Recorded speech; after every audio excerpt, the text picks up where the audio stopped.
Ya.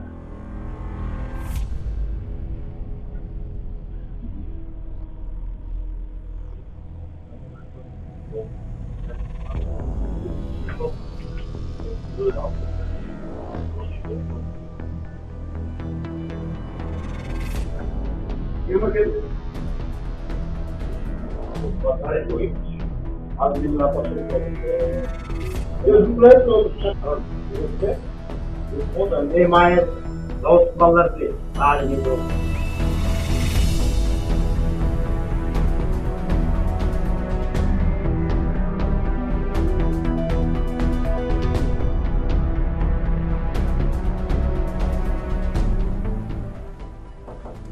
Низамга ылайык өзгөртүүлөр киргизүү жөнүндө Кыргыз Республикасынын кылмыш жаза кодексинин жана кылмыш жаза процессуалдык кодексине өзгөртүүлөр киргизилген.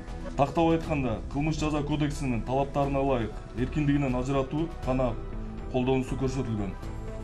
Аталган мыйзамды 2025-жылдын январь айынан тартып күчүнө кирди. Коррупция менен күрөшүү боюнча өтө чоң иш жүргүзүлүп жатат. Кызматтык кылмыштар менен коррупцияга фактылар боюнча айып пулдар жоюлуп, мамлекетке келтирилген зыян мамлекеттик кайтарып берүү жөнүндө тышкары күнөөлөрүнөн эркинден ажыратылат.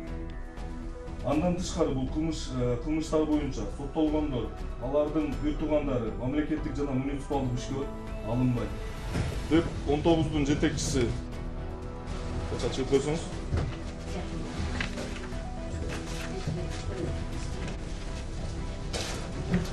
Аталган кишилер чыгып койсоңуздар.